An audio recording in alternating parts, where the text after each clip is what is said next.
Hi hello నమస్తే welcome to our channel. ప్రస్తుతం స్టూడియోలో మనతో పాటు ఉన్నారు స్పెషల్ గెస్ట్ 20 ఇయర్స్ ఆఫ్ ఎక్స్పీరియన్స్తో communication and life skills coach Ramachandran గారు. నమస్కారం అండి. నమస్తే మేడం. ఎలా ఉన్నారు? Good madam, thank you. How about you? I'm good, thank you అండి. Yes. సో అయితే ఫస్ట్ ఇంగ్లీష్ అనగానే అందరూ భయపడిపోతూ ఉంటారు. Hmm. సో యూజువల్గా తెలుగు మీడియం బ్యాక్గ్రౌండ్ నుంచి వచ్చిన వాళ్ళు ఇంకాస్త ఎక్కువ భయం అనేది ఉంటుంది. Hmm. సో ఆ భయాన్ని పోగొట్టి కొంచెం మంచిగా ఇంగ్లీష్ ఫ్లూయెంట్గా మాట్లాడాలంటే ఏం చేయాలి? ఏదన్నా భయం ఉంది అంటే మేడం, దాని మీద సబ్జెక్ట్ నాలెడ్జ్ లేదు అని అర్థం. Hmm. అది స్కూల్ లెవెల్లో మిస్ అవ్వచ్చు, కాలేజ్ లెవెల్లో మిస్ అవ్వచ్చు. Hmm. కానీ అది మిస్ అయింది, మనం ఓన్గా చేయలేకపోతే కూడా ఆ భయం అలా ఉండిపోతుంది. Hmm. సో భయం ఎక్కువ ఉన్న వాళ్ళకి నా ప్రాక్టికల్ సజెషన్ ఏంటి అంటే, మీరు ట్రైనింగ్ తీసుకోవటం చాలా హెల్ప్ఫుల్ అవుతుంది. ఓకే. ఎందుకంటే మీకు ఫాలో అప్ ఉంటుంది, ఈజీ టెక్నిక్స్. పైగా మన ట్రైనింగ్లో ఏమవుతుందంటే చాలా ప్రాక్టికల్గా, ప్రొఫెషనల్గా కార్పొరేట్ ట్రైనింగ్ ఇవ్వటం జరుగుతుంది. డిఫరెన్స్ ఏంటి బయట ట్రైనింగ్ కోచింగ్ సెంటర్స్ కి మీకు? I'm the dedicated coach. So నేను 1-on-1 ఇస్తాను. ఈవెన్ గ్రూప్లో కూడా not more than 5 members. So individual care ఉంటుంది. వాళ్ళు ఎక్కడ మిస్ అయ్యారు, ఎక్కడ స్ట్రగుల్ అవుతున్నారు, సైకలాజికల్గా వాళ్ళు ఎక్కడ స్ట్రగుల్ అవుతున్నారు, కొన్ని సైకోమెట్రిక్ టూల్స్ వాడతాం. సో ఫస్ట్ 2 సెషన్స్లో వాళ్ళకి మైండ్ సెట్ మీద వర్క్ చేస్తాం. సో అక్కడ సెట్ అవుతుంది కాబట్టి ఈ ఫియర్, షైనెస్ అనేవి వాళ్ళు ఈజీగా ఓవర్కమ్ అవుతారు. వాళ్ళ మైండ్ సెట్ అయ్యి వాళ్ళ ఇంట్రెస్ట్ చూపుతారు అన్నమాట. సో మనం ఏదైతే కాన్సెప్ట్ చెప్తామో వాళ్ళు ఈజీగా లింక్ చేసుకుని ఇంటరాక్టివ్ వేగా వెళ్తుంది. ఎక్కువ ఇంటరాక్టివ్ వేగా గ్రామర్ని ఈజీగా కనెక్ట్ చేస్తాం. సో మాట్లాడుతూ ఉంటేనే ఇంగ్లీష్ అనేది డెవలప్ అవుతూ ఉంటుందా? 100% that is the best way. So we believe on that and we also work like that. Okay. So right from the day one, we make candidates speak, connect to grammar and then go ahead. Okay. So training అయిన తర్వాత కూడా English చక్కగా వాళ్ళు నేర్చుకున్నారు, spoken English క్లాసెస్కి వచ్చి అంతా అయిన తర్వాత కూడా ఇమీడియట్గా వాళ్ళు ఇంగ్లీష్లో మాట్లాడాలి అంటే ఎదురుగా ఇంటర్వ్యూయర్ ఉన్నా లేకపోతే ఎదురుగా స్టేజ్లో చాలా మంది ఉన్నప్పుడు వాళ్ళు ఒకసారి బ్లాంక్ అయిపోతూ ఉంటారు. ఎందుకు అవుతూ ఉంటారు అండ్ అలాగే దాని నుంచి బయటకు రావాలంటే ఏం చేయాలి? అందరికీ ఉంటుంది ఇంటర్వ్యూ ఫోబియా. ఎందుకంటే బెస్ట్ ఇవ్వాలనుకుంటాం.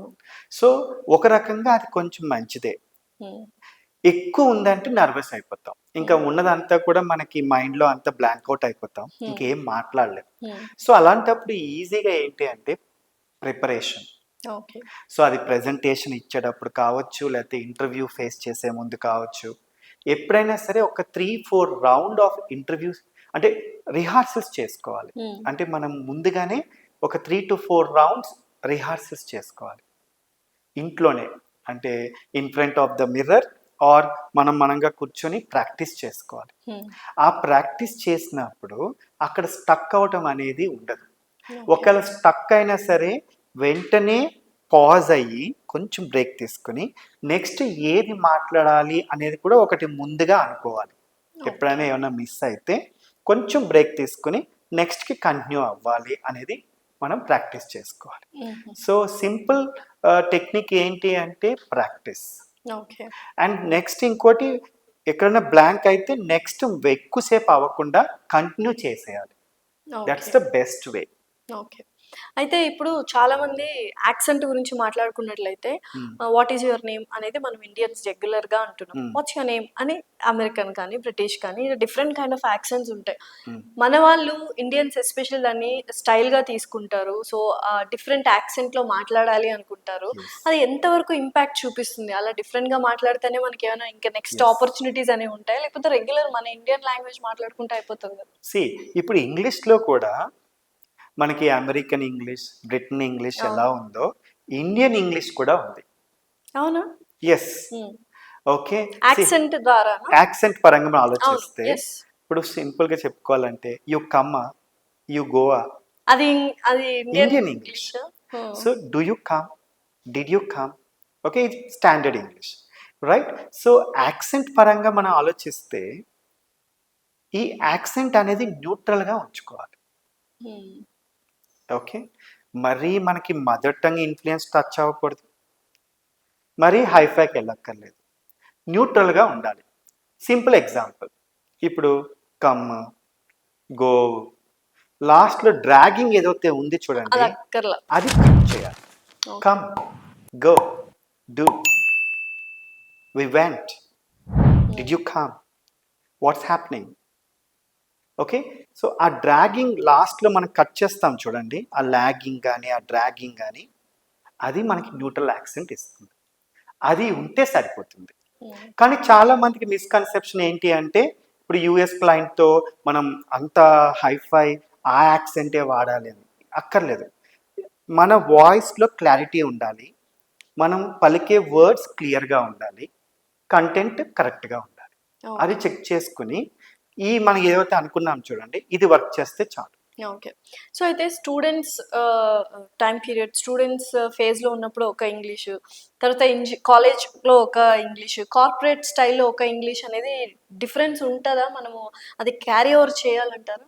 ఎస్, ఇప్పుడు ఎలాగైతే ఫస్ట్ స్టాండర్డ్ నుంచి సెకండ్ స్టాండర్డ్కి సిలబస్ ఎలా అప్గ్రేడ్ అవుతుందో, ఈవెన్ మన లాంగ్వేజ్ అలాగే మన కమ్యూనికేషన్ కూడా వి లెవెల్ అప్ ఓకే, అప్డేట్ చేసుకోవాలి. చేసుకోవాలి. ఏంటి ఆ డిఫరెన్స్ ఏంటి స్కూల్? ఇప్పుడు ఫర్ ఎగ్జాంపుల్ స్కూల్ లెవెల్లో ఏముంటుంది, మనకి కాంపిటీషన్ సబ్జెక్ట్ పరంగా ఓకే ఉంటుంది.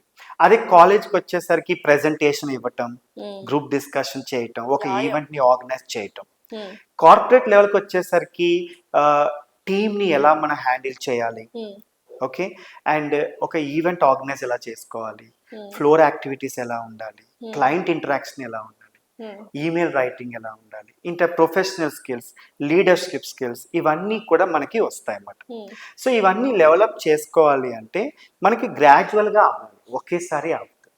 చాలా మందికి ఇబ్బంది పడేది ఏంటి అంటే, ఇనిషియల్ స్టేజెస్ మిస్ అవుతారు, వాళ్ళు మళ్ళీ వెంటనే కార్పొరేట్ ఇంగ్లీష్ కావాలనుకుంటారు, అక్కడ ల్యాక్ వస్తుంది. సో మనకు ఉన్న లెవెల్ నుంచి గ్రాడ్యువల్గా తీసుకెళ్తూ ఉండాలి. ఓకే, సో అలా ప్రాక్టీస్ చేయాలంటే డెఫినెట్లీ కోచ్ అనేది వెరీ ఇంపార్టెంట్ కదా. 100%. ఇప్పుడు అర్జునుడికి ద్రోణాచార్యుడు ఉన్నాడు కాబట్టి he became the versatile, right? So in the similar way ఒక కోచ్ మనకి ఎలాంటి హెల్ప్ ఉంటుందంటే, మీ టైము ఎనర్జీ సేవ్ అవుతుంది అక్కడ. మీ అంతటా మీరు చేయలేనప్పుడు వాళ్ళు ఏదైతే ఎక్స్పర్టీస్ ఉందో మీకు ఈజీ గైడ్ లైన్స్తో ప్రాక్టికల్గా మీకు ఆ పుష్ ఇచ్చి మీరు ఏదైతే అనుకుంటున్నారో అది అయ్యేంత వరకు మీకు సపోర్ట్ సిస్టమ్గా ఉంటారన్నమాట. ఓకే, సో అక్కడ మీకు చాలా ఈజీగా ప్రాక్టికల్గా వెళ్తుంది. అండ్ మన ట్రైనింగ్స్లో ప్రాక్టికల్గా ఇంటరాక్టివ్ వేగా చాలా ఈజీ టెక్నిక్స్ అండ్ ప్రొఫెషనల్గా మన ట్రైనింగ్ ఉంటుంది. ఓకే, సో ఇప్పుడు ఎవరైనా ఇంగ్లీష్ నేర్చుకోవాలి అంటే ఎంత టైం పడుతుంది? సి యాక్చువల్గా it depends on the candidate also. Suppose ఒక పర్సన్కి ఇమీడియట్ రిక్వైర్మెంట్ ఉంది, వాళ్ళు కొంచెం కాలేజ్ లెవెల్లో మిస్ అయ్యారు బట్ ఎంఎస్కి వెళ్తున్నారు, సో వాళ్ళకి ఉన్న టైం 1 month అనుకోండి, we can make it. Because నేను పర్సనలైజ్డ్ కోచింగ్ ఇస్తాను కాబట్టి కస్టమైజ్ చేస్తాను అనమాట. సో వాళ్ళని అసెస్ చేసి ఏ విధంగా రిక్వైర్మెంట్ ఉంది అది తీసుకుని దాని తగ్గట్టుగా మనం కస్టమైజ్ చేస్తాం. సో వాళ్ళు ఎనీథింగ్ షార్ట్ టర్మ్గా వాళ్ళు ఒక 2 weeks స్పెండ్ చేస్తే చాలు, ఇమీడియట్గా ఫాస్ట్ ట్రాక్గా కావాలి అంటే. టైం ఉంది అంటే we can make it like 1 month, 2 months, 3 months track. It depends on the requirement. So languages చాలా వరకు వింటుంటాం కదా, 30 రోజుల్లో ఇంగ్లీష్ నేర్చుకోవడం ఎలా, ఇలా నేర్చుకోవచ్చా? అంటే అలా నేర్చుకోవచ్చు కానీ చాలా టైం పట్టేస్తుంది మేడం. ఓకే, 30 రోజులే అన్నారుగా.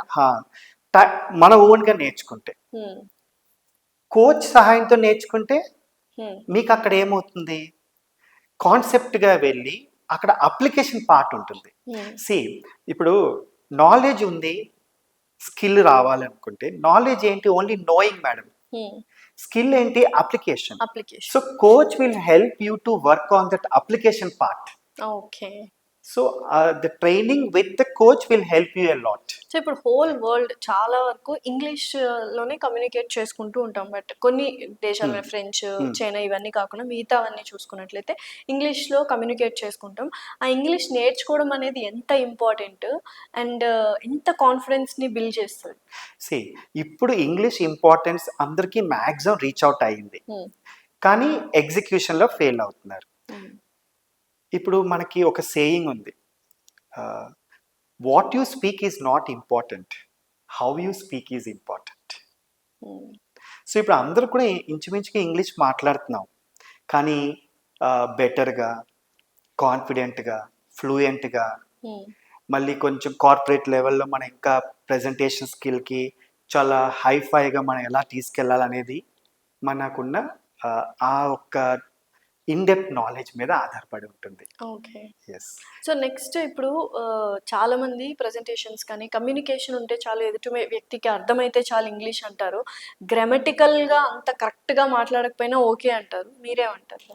సి 100% మనకి గ్రామర్ మీద ఆగిపోవద్దు అంటాను నేను. ఎందుకంటే 1 or 2 మిస్టేక్స్ అయినా పర్వాలేదు, కానీ గ్రామర్తో ఆగిపోతే అసలు స్టార్టే చెయ్యం. కానీ స్టార్ట్ చేసి గ్రామర్లో అటు ఇటు అయినా పర్లేదు అనుకుంటే కొన్నాళ్ళకి ఆ ఫ్లో వచ్చేస్తుంది, మనమే ఆటో కరెక్ట్ చేసుకుంటాం. ఫర్ ఎగ్జాంపుల్ ఒక సెంటెన్స్ తీసుకుందాం, I can able to work అంటాం. సో ఒక సెంటెన్స్లో క్యాన్ ఏబుల్ పక్క పక్కన రాకూడదు, ఎందుకంటే క్యాన్ అన్నా ఏబుల్ అన్నా ఒకటే మీనింగ్. సో నేను స్టార్టింగ్ స్టేజ్లో I can able to work అన్నా సరే అది మీనింగ్ వచ్చింది, ఎప్పుడైతే నేను తెలుసుకుంటానో ఆటో కరెక్ట్ చేసుకుంటాను. కానీ గ్రామర్ రావట్లేదు, అసలు మొత్తం సెంటెన్స్ వాడటమే మానేసాను అనుకోండి, అసలు ఇంకా నాకు ఆ ఫ్లోయే రాదు కదా. ఈవెన్ నేను ఎక్స్పీరియన్స్లో చూశాను, గత 20+ ఇయర్స్లో చాలా మందికి ఏమవుతుంది అంటే ఈ గ్రామర్తో ఆగిపోయారు. నెక్స్ట్ వచ్చినాక సరే మాట్లాడేటప్పుడు నేను పర్ఫెక్ట్గా మాట్లాడాలి, ఓకే వాళ్ళు చెప్పింది నేను ఏమనుకుంటారో, నన్ను ఎలా రిసీవ్ చేసుకుంటారో, ఇటువంటి ఫియర్స్ వల్ల ఆగిపోతున్నారు. సో గ్రామర్తో ఆగిపోకూడదు, ట్రై చేయాలి, ఆటో కరెక్ట్ చేసుకోవాలి. కానీ గ్రామర్ మంచిగా వాడితే ఒక గ్లామర్ లాగా, అంటే it you can impress people, you can beautify the language. So you are in the mode of impression. Yes, you create the best impression. So ఇందాక గ్రామటికల్గా మాట్లాడకపోయినా ఫ్లూయెంట్గా మాట్లాడాలి అనుకుంటారు చాలా మంది, బట్ ఎక్కడో బ్రేక్ డౌన్స్ వస్తుంటాయి. ఫ్లూయెన్సీ అనేది ఇంగ్లీష్ బాగా వచ్చు, బట్ ఫ్లూయెంట్గా మాట్లాడడం రాదు చాలా మందికి. Okay, see fluency is again with the ability of out spoken. కొంతమంది ఎక్స్ప్రెసివ్ ఉంటారు, కొంతమంది లెస్ ఎక్స్ప్రెసివ్ ఉంటారు, కానీ వాళ్ళు ఇంగ్లీష్ బాగా రాయగలుగుతారు. అంటే వాళ్ళకి రైటింగ్ స్కిల్ మీద వాళ్ళకి వర్క్ నడిచింది. సో ఎప్పుడు కూడా వాళ్ళు స్కూల్ లెవెల్లో, కాలేజ్ లెవెల్లో they did not come forward. So ఇప్పటి నుంచే ట్రై చేస్తేనే వస్తుంది. So they have to take part in all the opportunities, be it school, college or companies. They should come forward and participate. So me training, how is it different from others? See, as I said, I'm the dedicated coach. Yeah. So వాళ్ళకి requirement, customising and last వరకు నేనే చూసుకుంటాను. Okay, so ఒక coach first నుంచి last వరకు ఆ support system ఇవ్వటం అనేది వాళ్ళకి చాలా పెద్ద హెల్ప్. సెకండ్ థింగ్, అన్ని లెవెల్స్ ఉంటాయి మనకి, బేసిక్ అండ్ అడ్వాన్స్డ్. సో కొంతమందికి ఏమవుతుందంటే అడ్వాన్స్ లెవెల్ రిక్వైర్మెంట్ ఉంటుంది.